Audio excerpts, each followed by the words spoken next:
You feel an ecstatic sense within you simply because of the union within yourself, not because of what somebody else is doing. So now in a marriage, what somebody else is doing or what your husband or wife is doing doesn't matter, just the way you are is an explosive experience. This is how a lot of women lived in the past, because the process was very scientific and it was done properly.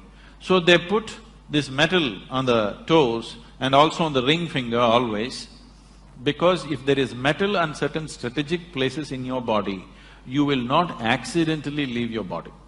So when you do spiritual sadhana, when we notice somebody is becoming very intense, first thing is, I will gift them a simple copper ring, which they must wear and they cannot remove without you also. They must wear and they cannot remove without permission. Because if this simple metal is on the ring finger, when they get into certain states of exuberance, by accident they will not slip out of the body. So she got into such exuberant states. Naturally, certain little bit of jewelry things were there. These things were never discussed till that point. The many things I refuse to discuss because devices will work well only when people do not know how it works. So we just put it on people, we never explain. But when this situation happened, I had to explain what happened. She sat there on a full moon day evening with everybody. There were people around, and after 5 minutes, it is in the shrine, she got up and went. My eyes are closed, I knew she got up. I got little irritated, because nobody ever gets up once they sit down. Till we say it is time, nobody ever gets up. And of all the people, my wife getting up and going, little irritation in me. Why is she getting up of all the people? Then I ignored it and I sat down. After 5 minutes, she came and sat down. In another 7, 8 minutes, she just went like that. When I looked, she was gone, with a big smile on her face. Then I looked, she has removed her nose ring, she's removed her bangles, she removed her toe rings. See, she did not know intellectually, but at that moment she felt this is what is stopping her. And she pulled out all those things, kept next to the wash basin and came back.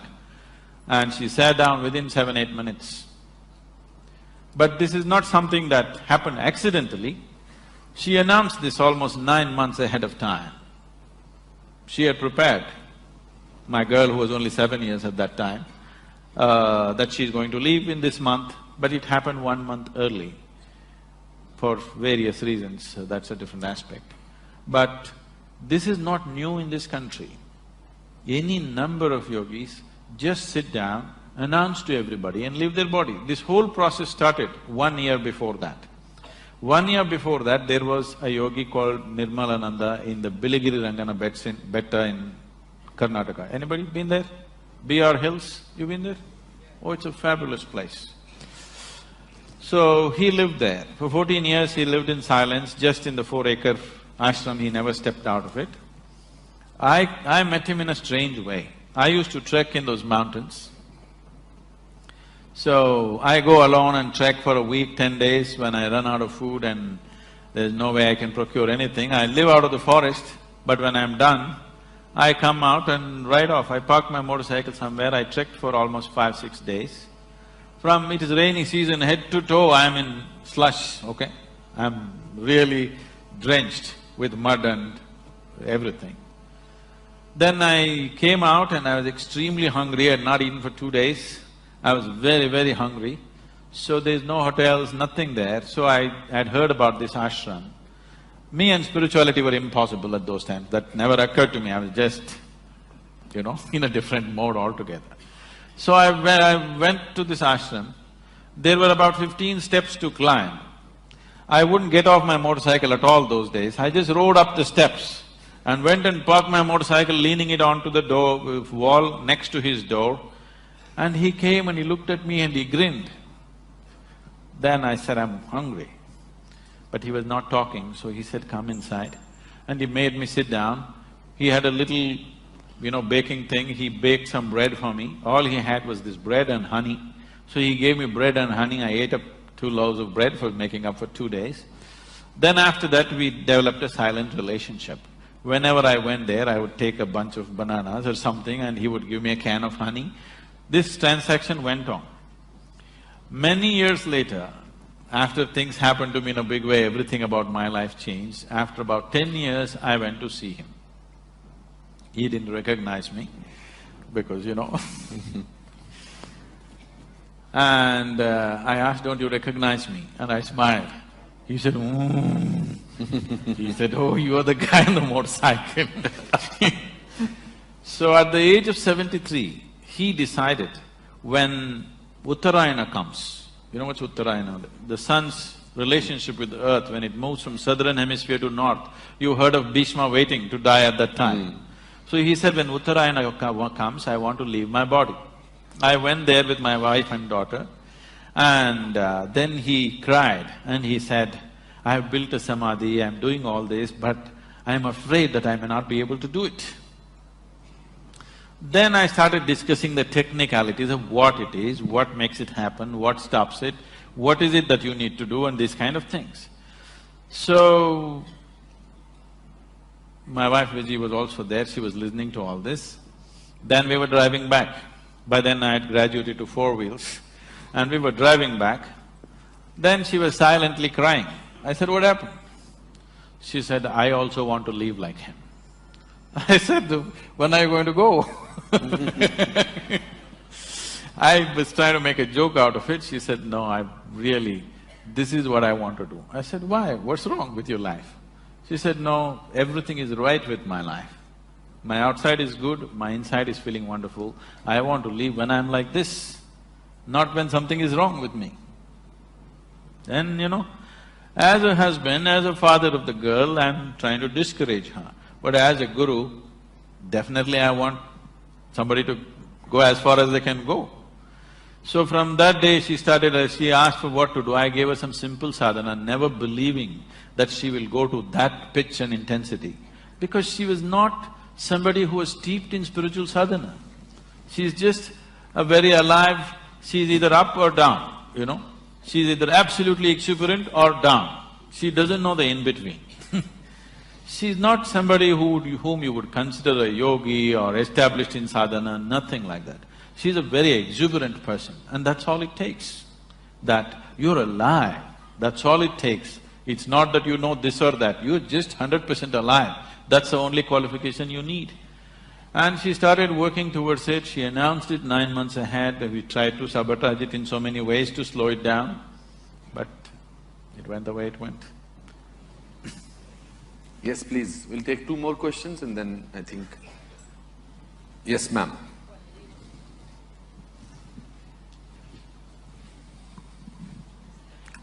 Mic for the lady, please. Aa rahe.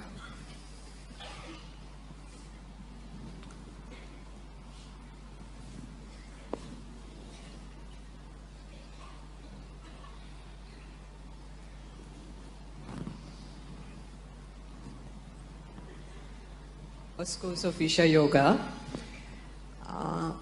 I'm having difficulty in cutting the cord. Please help me with that. She's having difficulty in cutting the cord. With my attachment to my family, to my children, I get very easily disturbed by what happens within my close circle. Please help me with that. Oh, I never said you must cut the cord. I'm just telling you, unfortunately, your motherly cord is too limited right now. Just expand it a little bit. Just make it connect to every piece of life on this planet, rather than just to a handful. Beautiful. Why do you want to cut your cord? Where is the reason to cut your cord? The reason why… See, please understand this, there is a difference between involvement and entanglement. If you do not know involvement, you will never know life. The only way to know life is with involvement. If you're not involved, would you know anything? Forget about spirituality. Would you know anything in your life if you're not involved? The only way to know anything in your life is with involvement. What is lacking in people is lack of involvement. So, When involvement becomes discriminatory, it becomes entanglement. Let your involvement become indiscriminate. The earth that you walk upon, the food that you eat, the water that you drink, the air that you breathe, and the very space in which you exist. See if you can absolutely involve yourself with everything, because the life that you are involved. If you are not involved with the air that you breathe, you would be dead, isn't it? You are anyway involved. You just have to become conscious that this is the only way life happens. You have to see that you're consciously involved. Right now you're unconsciously involved. If you're unconsciously involved, it looks like one big burden. If you're consciously involved, it'll become blissful. Is your life right now… Do you know scientifically today we can prove every subatomic particle in your body is right now in communication with the whole cosmos. Such a big phenomena, you're trying to ignore, that is your crime. You bearing your children, being married, that is not your crime. Your crime is you're trying to ignore such a big phenomena, which is the basis of your life and creation. Because you ignore that, you suffer. Not because you're involved with your family, you suffer. Because you're trying to ignore something so big. Right now your life is like this. Is it true that today sun came up on time for the season? Yes? Planet is spinning on time, flowers blossomed, everything in these many galaxies is happening absolutely perfectly well. But you have one nasty thought crawling through your head and it's a bad day. You don't have a perspective of who you are. You think too much of yourself. If you… see, right now your whole experience of life is limited to the physical form that you are. As a physical form, what are you in this cosmos, tell me? In your home you may be something, on the street not much, in the town nothing, in the cosmos you're not even a speck of dust. Please get the perspective right. As a physical existence, you are really nothing, isn't it? If you understand this, you would know, you would look at everything with absolute wonder and involvement. Then, one little thought, one little emotion that is flowing through your mind wouldn't be important because it's not even a concern. It is something that you are creating, isn't it? What's happening in your mind is your making. Yes or no? Can I tell you a bad joke? Please. Yes. Honest. Can we have the last question now? Sadhguru? A joke. Okay. I'm so sorry. हो सके तो मुझे माफ कर देना. A lady went to sleep. A lady? A lady went to sleep. In her sleep, she had a dream. In her dream, she saw a hunk of a man standing there, staring at her. He started coming closer and closer and closer and closer. He came so close, she could even feel his breath, and she trembled, not in fear. And then she asked, "What will you do to me?" The man said, "Well, lady, it's your dream."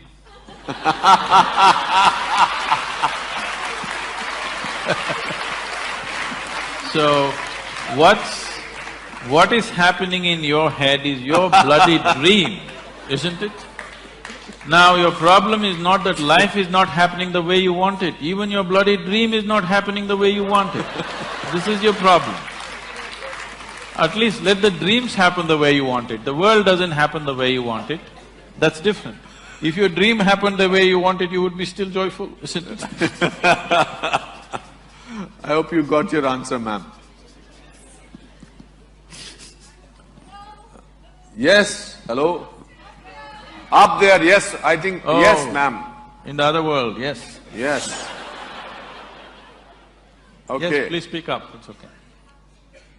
Yes, yes, we'll try and… Your basic question is, what is awareness? That you are up there.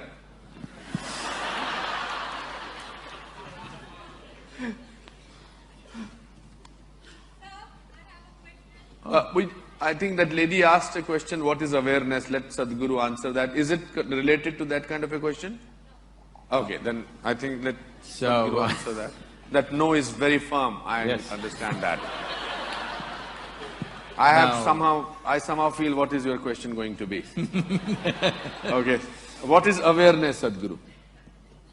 Aliveness is awareness. You know that you're alive only because you're aware.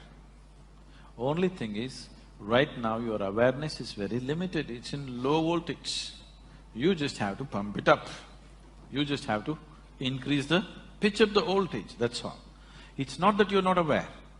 Only because you're aware, you know that you're here. Otherwise you wouldn't even know. Suppose, is there anybody sleeping in the dark corners? Suppose somebody's gone like this, he doesn't even know where he is, isn't it? Not only he does not know where he is, he does not even know whether he is or he isn't. Isn't it? So you are aware, that's why you know you're here, that's why you know you are. But now, it is not strong enough. It is not lighting up the whole space, it is only lighting one corner of your life. It is giving you enough awareness to survive in the world. It is not giving you enough awareness to know the nature of life. Now when we say awareness, awareness, we are talking about only heightening your awareness, not creating some new awareness. Your awareness is good enough for survival. Is that enough for you? Or do you want to know the very nature of your existence? If you want to know the very nature of your existence, then you need to pitch up your awareness to a higher level, otherwise it will not happen. Please, this. Yes, the lady with the no. We have all eyes for you now. What's your name? Mrinalini. Why don't you shoot at him?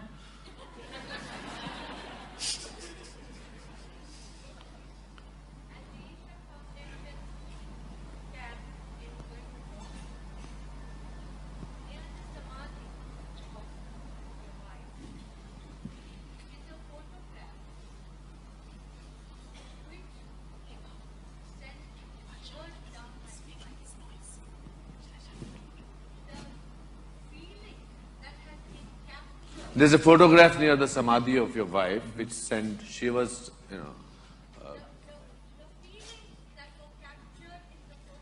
Whose photograph is that? Okay.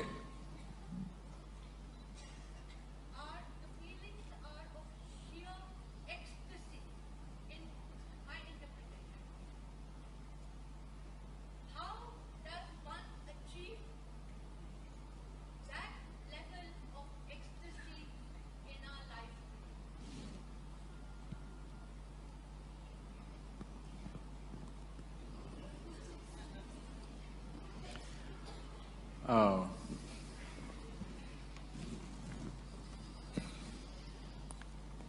So every life that is here is capable of joy, is capable of blissfulness, is capable of ecstasy. The only problem is they're not able to sustain it. The problem is of sustainability. Everybody knows moments of all this. But to be there, you have not built the necessary foundations. See, if there is a wall, you can jump up and have a peep. Or you can go on a trampoline and have a little longer peep, but you'll come down. But if you build a ladder, which is not so romantic as jumping, but if you climb up, you're across the wall. So, instead of calling it by different names like blissfulness, ecstasy, this, that, pleasantness, highest level of pleasantness, this is what every human being wants. If your body is pleasant, we say it is health. If it becomes very pleasant, we say it's pleasure. If your mind is pleasant, we say this is peace. If it becomes very pleasant, we say this is joy. If your emotions are pleasant, we say this is love. If it becomes very pleasant, we say it's compassion. If your very life energies are pleasant, we say this is bliss. If it is very pleasant, we say this is ecstasy. If your surroundings have become pleasant, we say you are a success. This is all every human being is seeking, isn't it? Nothing more. You want your insides pleasant, you want your outsides pleasant. This is all a human being is seeking. Outside pleasantness, you need people's cooperation. Yes? It is a craft. You have to arrange, you have to compromise, you have to deal with situations properly. Creating outside pleasantness is a certain talent, a certain capability. Not everybody is able to do the same thing on the outside. But when it comes to interiority, all of us are equally capable. Nobody has come better endowed than the other. Every human being is capable of the same thing in the inward dimension. So, somebody is sitting in a state of ecstasy, how to get there? Is it possible for me? Don't even ask the question, is it possible? If it is possible for me, it is for sure possible for you. But what I do on the outside, is it possible for you? Maybe, may not be. But what I do on the inside, is it possible for me? Definitely, definitely possible. Inner experience, nobody can be denied. External capabilities are different. So, what needs to be done? Whatever you've been through, the inner engineering is the fundamental. If you get this one thing right, you will naturally grow into that. The problem is, every day you keep undoing it. You understand? So every day in the morning you do this, now we're giving the Isha Kriya CD also all over Mumbai. But every day in the morning you give yourself a 3-minute crash course in inner engineering. You will see, in 3 months' time, you will be feeling very pleasant. In 6 months' time, if you simply look at a tree, you will burst into ecstasy. If you look at a cloud, you will burst into ecstasy. If you close your eyes, you will get there. No matter what, you just need an excuse, you will become like that, for sure. Because these are the fundamentals. That's why I'm saying it's engineering, because if you want to engineer something, you have to do it right, otherwise it'll not work. You can't somehow… See, you want to build this building, you can't somehow place something and hope it will stand. It will not stand. You have to place it in a certain way, then only the building stands up, isn't it? Similarly, you have to hold yourself in a certain way, then only this experience holds up. Otherwise, moments up and then down. Also, I feel, with your permission, I think if you depend on others to make you happy, I think there's a possibility you may not be happy. If you decide that you need to decide to be happy, then there is a possibility. Why are you underestimating her husband? Okay.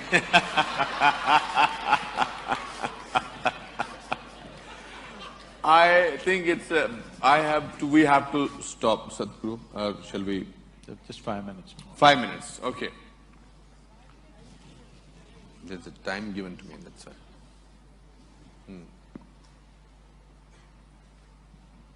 Good evening, all of you, and my pranams to Guruji and Anupamji. I'm Vijay Shankar. I'm from the media and also a classical dancer. So, Guruji, I would like to know, man is always craving for more and more and not happy at all with whatever he gets.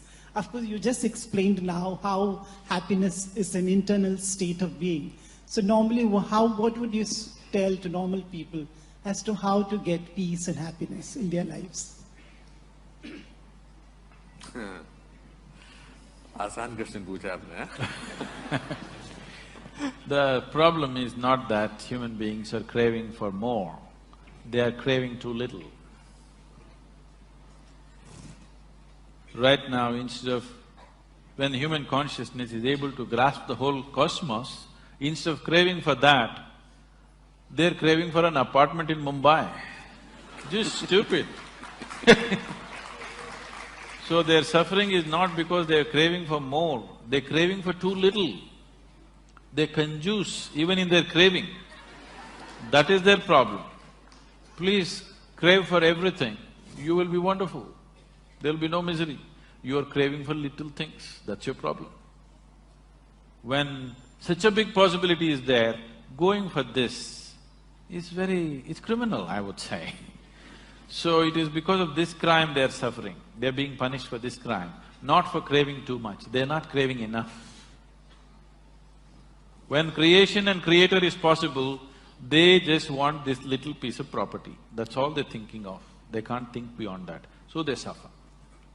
For limiting themselves, not because of craving for too much. One last question we'll take. Sadhguru.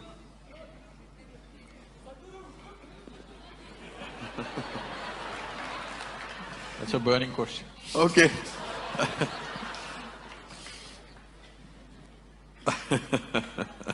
Sadhguru, I have deep gratitude towards you. I read an article about you from you in Times of India, and I was really amazed. And that led to, a strong feeling. I just can't imagine. I still have that feeling. So that connection is with you. So I have been, since childhood, I have been ignored a lot of times. I feel I have been manipulated, So I'm not able to understand, what is happening actually. I always go through these things every now and then. Okay. So if you've been ignored by everybody around you, it's a fortune. You have life for yourself.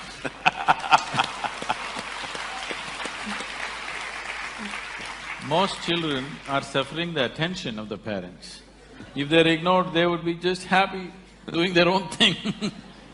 So, you just sit there and listen to me. Immediately the question is, what is the prayer? It's not a prayer.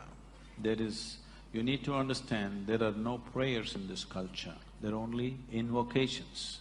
Prayers are a recent happening. Prayer means you're trying to talk to somebody. Invocation means you're trying to bring out what is the greatest thing within you. Now, what this chant, to put it in a simplest form, is everything. The earth that I walk upon, the air that I breathe, the water that I drink, the food that I eat, the very space in which we exist, the hand… The only thing that you can do is to be absolutely involved with this, but still not distort the hand of the creation. You do not distort the hand. What you do is an aberration to what the Creator intends. The intelligence behind creation, what it is intending, to be in tune with that, not to do some rubbish of your own thing. So, this is a journey from being a piece of creation to being the creator. Every human being is capable of this. It's my wish and my blessing. This should become the reality in your life. Thank you very much for being here.